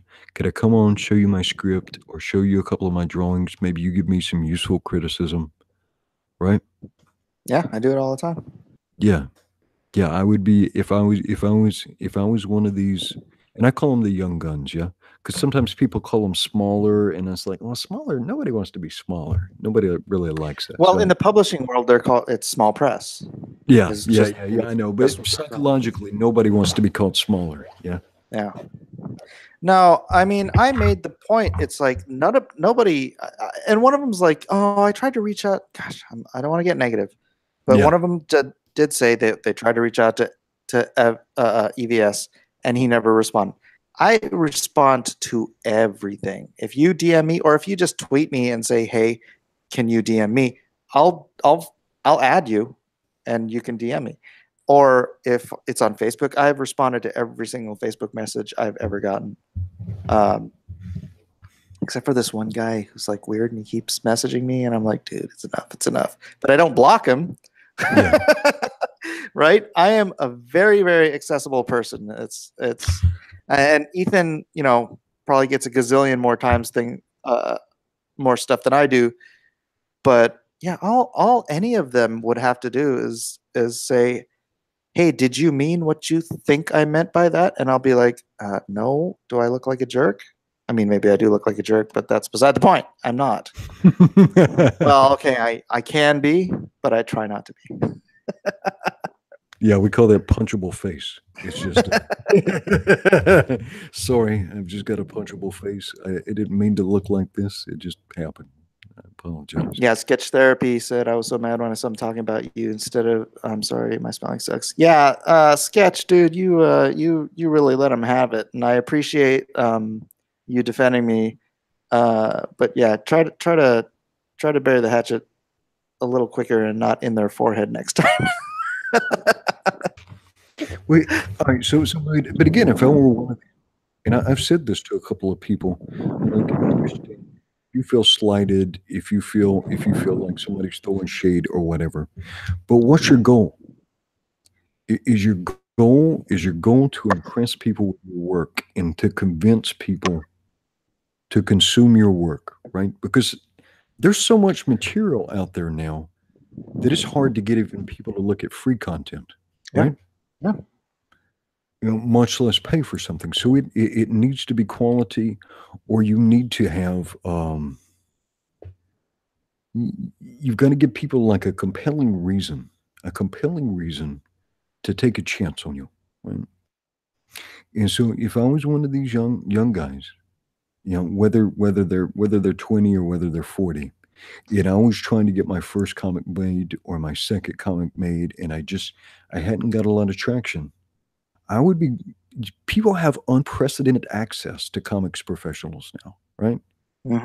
Because it used to be like this Olympian model where like you would come down, you know, you would hop in a sky chariot with Hermes, and he would fly the comic books down, drop them off. Everybody would genuflect. You know, the comics fans wouldn't make eye contact. They'd scurry forth, collect their comic books, and then come back next month. You know, it was all just kind of interesting visual. all kind of a mystical process where the comics came down from Olympus. Yeah. And now you've got every night you've got anywhere from 60 to 150 people in your chat, and they're sitting here watching you, you know, rocking your living room chair and listen to your daughter sing and give me ideas. I've gotten a lot of great ideas from the guys in the chat. It's become like my what's the word? I don't know. It's become like an idea chamber. You know, it's like they throw stuff up there. And I'm like, oh my gosh, and I'm like writing it down. I'm like, that's a great idea. Well, you know, if guys get loyal to you and they sit in there and listen to you and they listen to your speech patterns, listen to your ideas and stuff, you know, they'll get attuned to you and they want to see you succeed. Yeah. So they'll try, you know, and maybe if 90% of the ideas are bad, but you know, you get 10 good ideas thrown out there, you can work with something. Yeah, hold on. I have to answer a question real quick. Ernesto Santoyo. No, this is a small glass of wine. It was a bigger glass of wine, but now it's becoming a small glass of wine. He asked if it was Jack and Coke. Oh, but no, red wine is much better for you. So, yeah, but yeah, stuff has changed. And so people now have like an incredible amount of access to comic pros, right? And at least most of the people I've interacted with, and maybe I've just had good luck, been very generous with their time and entertained all kinds of foolish questions because I haven't been to a lot of I've never been to a comics convention, and I don't really have you don't go to the Hawaii shows. Well, I hadn't been going to them because I'd been out of comics for a while. I had been out of comics for a while and just got so busy with life and work. And then I started coming back last year and ramped up my interest from there. And I don't have any geeky friends in real life. So I come to the internet for all my wonderful geeky friends. We're taking over the world now. I mean that in the very best way. I don't have anybody here in person to geek out with. You know, I can talk to people about sports and MMA and knocking down buildings, but I don't have anybody to talk about Captain America with, for instance, or now Lone Star. Right. Gosh, it's, you know, there's a topic I hesitate to get into, but you keep using the word professional, and then you're talking about, you know, small, and nobody wants to be called small. But, and you know, again, it's weird when you spend hours talking on this thing because you're going to be redundant and people are, you know, going to hear the same thing over and over again. But we have to fight fire with fire, and you know, like some of these guys, their goal may have been to produce a comic book with conservative ideology or however you want to put, whatever the reason is, and their purpose for how they want to produce their comic, but to produce a comic book that they believe in and see it published. And that is a fine and noble goal. And maybe I'm insane for having my goal, but I want to compete with Marvel and DC. That's my goal. I want to build something so grandiose, and it may take 20 years, but I am willing to put the time and the effort, and you know, the food in my children's mouths on the line in order to further this goal. It is a vision I believe I have from God, and I have felt convicted for it, and I feel little convictions along the way that this is what I have to do, and that is my goal. And my goal is so much further beyond that. And in order to facilitate that goal, and it's not about gatekeeping, it's just that what the level of the stuff that I want to see produced is the level of stuff that is going to knock Marvel and DC off of their freaking perch. And so call it indie, call it small press, call it whatever you want. I don't dissuade them. I don't look down upon them. I don't think they're you know, anything less, but that is not the goal for them, right? I don't know any indie producer, left, right, or center, who has the goal of knocking freaking Marvel and DC off of their pedestal. But that's what I want to do. And it's going to take a far greater scope of talent. It's a different position. Something I want to tell these guys too. I can see your voice moving, but I can't see you. What's up? Oh, it was like you. There was a lag between the volume and the. I gotta stay in the. I gotta stay in the actual Hangouts application because I was. It was like I was watching a bad kung fu movie. Mike Miller. And then we're just a little bit out of sync. Yeah. When I talk to pros, and like a couple of people have had me read their scripts, and they've been in different stages, and I suggested something, and these are pros now. I said, "Oh yeah, I'll take a look at that," or "Oh, that makes sense," or "No, I disagree, but here's why I disagree." At no point did any of them get defensive, though, because we're pros.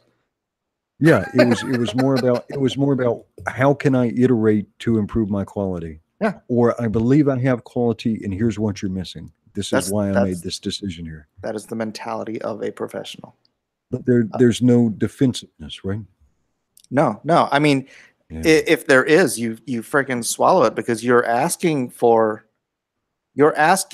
because you want to make sure it is the best that it can be, right? If the people who come at you thinking, and I was totally guilty of this in my 20s, who just didn't think anybody could tell them anything that would make their work better. You know, I met a guy who was a life drawing teacher, Neil Am, and he looked at my portfolio and he freaking shredded me left and right. And I'm like, it was the first time I'd met someone who saw the problems that I was ignoring in my own work and just came right out and slapped me in the face with them. And I'm like, it totally changed my paradigm, because up until then I was like all of these young hotshot artists who think they can freaking, you know, beat Jim Lee or whatever. Yeah. Did you get in a lot of dance fights over your art? No. Have any drawdowns? The thing is, I got better, and but I was limited as to how good I was going to get by my own ego. And it's something I see in a lot of young artists. And you know what? It's weird, because in a sense that you kind of need that when you're coming up, in order to have the chutzpah to just push through, you know, and get to a place where someone can finally slap you down and say, here are the 400 things you need to fix in your artwork. But it was this one guy who I totally credit with changing the way that I look at my art, because I looked, after he pointed all this stuff out, and I could admit and see all the freaking horrible crap I was doing in my art. I looked back at my art from years before, the art that at the time I thought was so fantastic, right? And so I changed the paradigm in my mind to think that it doesn't matter if I'm looking at my art and I think it's great. The me from 10 years from now will look at it, hopefully, and think it's crap. Right. Right? And if I'm not thinking that way, I'm not growing as an artist. And if you're not growing, you know, what are you doing? Well, I would imagine for most people, within their first 5 to 10 years is where most of the improvement comes from, assuming they're working diligently and it's pointed and managed practice and not just people repeating the same dumb stuff over and over again. Like usually you need like a mentor, or like say this guy here who pointed stuff out to you. Yeah. If you're doing purposeful practice, most people probably get most of their gains within the first. And you tell me, how much have you improved as an artist over the last 5 years? I bet your composition has improved. Has your technique really changed all that much in the last 5 years? Probably not. I've just been in the grind. I've been doing the daily grind. I haven't even for me, improvement now is I mean, I know there's things that I need to go back and study, and there's things that I should take the time to reference, and I don't, because I'm like, oh crap, I gotta get this page done. You know, for me, Lone Star, if say, you know, God willing, we make 100 grand on Lone Star, and I could actually just not worry about the clock and just do my best, that'll be something else. I mean, I think people will be like, it should be the best stuff I've ever done. Because I'm always under the poster. You know. Were you happy with the poster, with the Comics Gate Alliance poster? I would say probably about 90% happy with it. 90%. And I'm not talking about like all the emotional stuff that came along with it, but I mean just like not the people that somebody tweeted me. Somebody tweeted me today, and it was one of these guys who's trying to just, you know, keep pouring gas on the fire. And he said something about how you know, well, someone said that you know, when you're making this that it was all of the Comics Gate characters. And I'm like, right. I was the only one making it, and I never said that. And he's like, well, I'd like to see a very detailed whatever explanation of everything. So I'm like, I just sent him the link to the 3-hour sketch. You know, I have a 3-hour video of me sketching this thing out and talking to Ethan. I'm like, here, knock yourself out. Like, here's your details. Does he want to see a video of your next prostate exam? What does he require from you? What do you want? What do you want? Oh, they just want to fling monkey poop and just start fights. I'm like, dude, I don't have the time. It's one of these young guns that you're excited and enthusiastic for. What do you want? Do you want them to succeed? So like if you're angry on somebody's behalf, what do you want? Do you want him to succeed, or do you want to be angry for this dude? Because those two things are rarely the same thing. Yeah. Like you feel anger is useful as a temporary motivator, right? You get something wrong and you're like, man, I don't want to do that anymore, or I don't want to be subjected to that anymore. So you'll learn something new, you'll alter the equation, but you don't stay there. Anger is not a desirable end state. Oh my gosh, it's such a waste of time. And it sucks because I like to answer as many tweets as I possibly can. So I go through and I try to read all of them, just like I try to read all of the chat, which we're probably not going to get to tonight. I'm sorry, guys. But we're just hanging out. Once in a while, somebody should read something. Oh, yeah. But I'm not going to do it now. Because I try to be accessible, and I try to be, you know, I'm trying to have as much as you can have relationships with people through Twitter, it is really just a crap storm way too often. But it just sucks up so much time. It's like, well, it's kind of like wrestling with a naked hobo. You can win that fight, but do you really win? and how are you going to smell after? Yeah. Oh, brother. It's I'm trying to be kind and tolerant with people that I think are good actors, right? I'm not even trying to pretend to be nice to like SJWs, or bad actors. I'm not even trying to do that. But like people who are maybe it's misplaced anger, I'm gonna try and be patient with them. Particularly people who are trying to make something. It's just you've always got to decide what is effective action for me or for the thing I love. Okay. And maybe sometimes getting angry is 95% of the time, acknowledge your anger and then immediately select something that's useful to you, right? You got to do something that generates some results for you. It's either some monetary reward or some peace or some happiness or a joy, but just staying angry is not a good choice. No, let it go. Yeah. Let it go. Is that the video editor or? Yeah, the video editor du jour. Very good. Yeah, the first part was good. So yeah, I'm looking forward to seeing this other part. All right, so you're gonna hand out your cards. Yep. Do you do sketches while you're working, or do you sell sketches while you're? At San Diego, I try not to take commissions because it's usually I'd rather sell $50 worth of prints than spend half an hour drawing a $50 hit sketch. Oh yeah. It's just not conducive. So if like I get commissions like beforehand that I can hand deliver at the con, that's fine. If I have time for it. Boy, my time has been just like vanishing with this. Social media eats up a lot of time. Yeah, it does. And the other day I did 5 hours of YouTube. Yeah. I'm kind of looking. I'm glad our church has a fellowship because I'm gonna take a couple of days sabbatical from, which is probably good because everybody's probably tired of seeing my big old mater anyway. When are you leaving?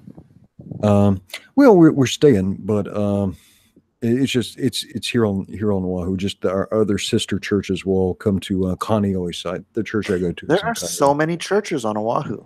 Yeah, just driving around, they're like it's weird here because there's like per capita there's like a crazy amount of churches. But how did you guys vote for Obama? Well, I guess the international flavor. It was Hometown Boy. It was Hometown Boy. Oh, okay. We're going with that. Okay. Not native, but hometown.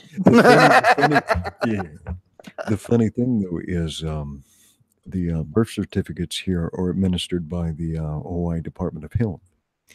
And when they were trying to get the long form birth certificate, the acting director of the Hawaii Department of Health, I think her name was Abercrombie, said he was going to try to get it too. Oh, yeah. Yeah, but Fuddy, the director of the Department of Health, came up dead in a plane crash. And it's probably a coincidence, but it's like one of those, oh yeah, died in a small plane crash, huh? When somebody was looking for an important document. Well, it's funny because, I have my birth certificate. Your wife has her birth certificate, her long form birth certificate. Yep. Everyone who was ever born in Hawaii has their long form birth certificate. And Obama has the balls to go on Oprah Winfrey, and there's a video, you can look it up on YouTube, and say that the government of Hawaii doesn't do that. So he required special dispensation from the government of Hawaii to get his long form birth certificate. What? Yeah, it's on look up Obama birth certificate, Oprah. You just go online. It's a bald-faced lie. And there's no reason he would have been showing that short-term birth certificate for what was it, 3 years, or 2 years. I'm so glad Trump made it an issue. I wish he never let it go. Yeah. Yeah, that's weird though, because you just go online and you can get it just like that. It's not that challenging. It's like $10 or something. Yeah. You run with that story if you want to, I guess. Crazy. That guy. But how'd you like my little comic strip of him? Which one? No. Oh, you didn't see it when it was like right before you came on. I was doing the whole Obama thing. Oh yeah.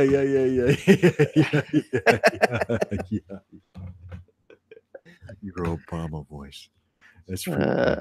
That's pretty. No, but there's a whole comic strip. I was reading off of a comic strip that I did. Where did you publish that at? It was my web comic, Electronic Tigers. Oh, Electronic Tiger. Do you have a persistent blog now? I have a blog. I was just looking at it today. Yeah. And the last post I had on there was my first post, I believe, and it was in 2009. I haven't really been keeping up with like it. On AOL. Did you still have the modem that made like the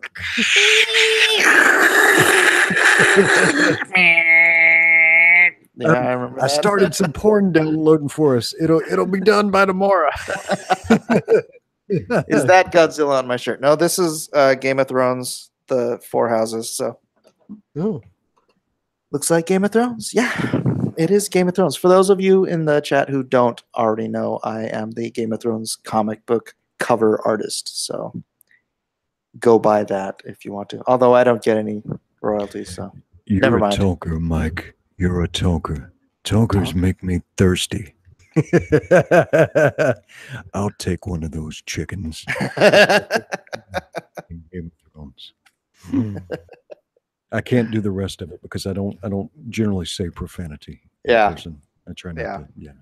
I try not to. Pretty much all the dialogue from that show had profanity, but yeah. Yeah. The Hound was my especially the Hound. Yeah. Yeah. Yeah, my wife was like, "Oh yeah, the chicken." The funniest thing about the Hound, to me, I thought he was wonderfully cast. Right, that guy plays the Hound. Probably one of the best castings. I don't know if you've read the books, but I have, and I think the Hound was probably one of the best castings of the entire show. But for some bizarre reason, they burned the wrong side of his face. Interesting. It's like, I mean, you're going to do the makeup and everything anyways. Why not just do the right side of his face? I wonder why they chose that. I don't know. And some of those peculiarities. So I stopped watching that show, though, because they killed everybody who was honorable. Like Jon Snow remains. Jon Snow is still alive. Yeah, I guess Jon Snow. Although they did kill him temporarily. But who was the Warden of the North? The first guy they killed? Yeah, Ned Stark. Yeah. Yeah. And so anybody who had like a code of honor or had consistent moral character, they killed off. And so it got to the point where I was like, well, I can cheer for the guy who actually no, John and Danny. Danny does too. Oh yeah. And that's funnily enough, that's how you can tell the difference. Like, because I go to cons and I talk to people about Game of Thrones all the time, and you can tell the book readers from the show watchers by what they call the characters. So the show watchers will call her Daenerys, or what's the Khaleesi, right? Yeah. But every single book reader calls her Danny because it's her title. It's her title chapters. Right. Interesting dude. That George R. Martin. And so, what all did you draw for that now? Well, I started working with George in about 2002 on The Hedge Knight at first. It was a prequel series to the Game of Thrones. It was before Game of Thrones, the TV show, came out, obviously. And then I did the first official Game of Thrones lithograph, which was Robert and Rhaegar on the Trident, which you can just Google that. It'll pop right up. It was for about a decade probably one of the most famous pieces of Game of Thrones art. Really? Yeah. Because like the book covers and stuff weren't always like right on point to the what the book says. Because when you I don't know if you know anything about novels and the way it works, but they don't. It's the publisher that hires the artist, right, for like book covers and whatnot, and they deal with all that. Okay. But when I worked with George, I worked directly with him. So I'd talk to him on the phone or I'd talk to him on emails, and I'd try to get everything right. And I'd send him character sketches, and he'd write back, and it's like, Arya's not that cute. I call her Arya Horseface for a reason, stuff like that. And so, yeah, I think I got a lot closer to the stuff that he had in his head and in the books. Well, now some of that stuff, though, how close do you want to get to? Like, okay, we've got a Lannister sex scene here. Actually, that was one of the concerns when George tapped me to do the Game of Thrones comics, which I ultimately I don't want to get into that now, but yeah. Not asking you to talk out of school. Well, no, I mean, I have this. God told me not to do the book after I wanted to do it for 10 years, and it's a whole story. But yeah. I've said it. I've told it before. But yeah, when I was talking to him, he's like, I know, and George clearly doesn't care about this stuff, but he's like, I know, you're a Christian, and you've said that you won't draw, naked people, and he's like, but there's gonna be scenes in the books that have that. And I'm like, I can do that sort of thing, tastefully, artistically, so that it doesn't show. He's like, oh, okay. He's like, well, and I know you're you're not really for the whole gay thing or whatever. He's like, and there's characters in there. I'm like, George, I've read like all the books so far, and there's no like gay stuff in them. He's like, yeah, but there's gonna be in later ones. I'm like, dude, you've got 5 1,200-page books out. I'll be like 80 by the time you get to something like that. before you have to lovingly draw a dong and just get the vein exactly right. Yeah, there was a lot more. There was a lot more in the show than there was in the books. Yeah. And then what would you even have done? Would you have gotten like a kielbasa and put that on your desk for reference?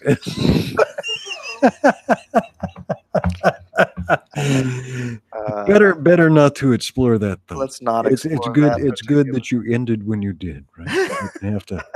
You didn't have to go down these dark ways. The chasms of your mind. Yeah. Yes. Show us the goods, Mike.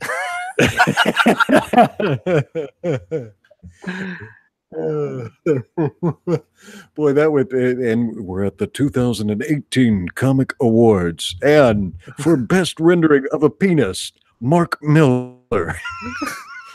Stop it.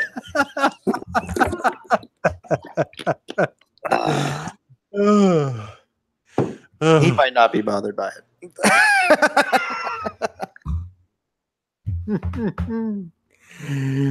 Oh yeah, it probably in this day and age though, what a hackneyed expression. In current year, better to have a little bit more control, right, over what you produce. Yeah. Okay. So when when I go to bed at night, if I lose sleep, it's generally not because of what I did. It might be because of what I didn't get done or something like that, but it's not because of something I did. Yeah. Or what you're gonna do. Yeah.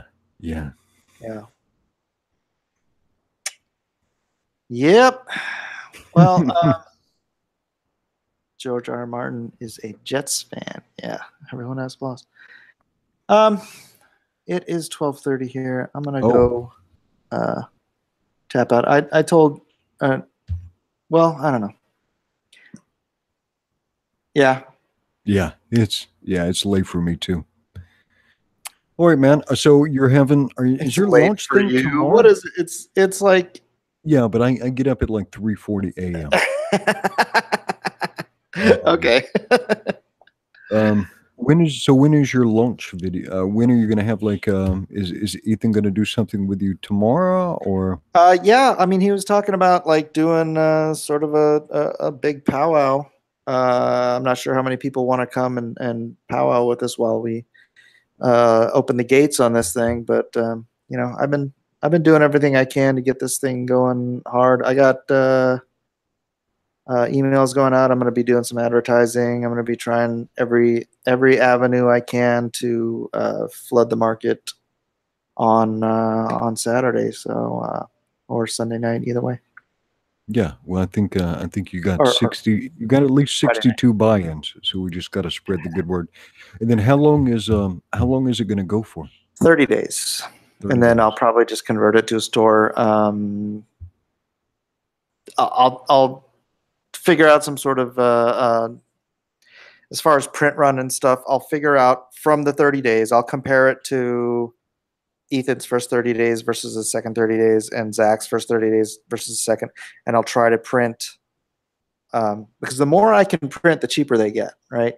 And so the more I print, the cheaper they get. That means the more I can send with the USO packages, because I'm sending those ones at cost.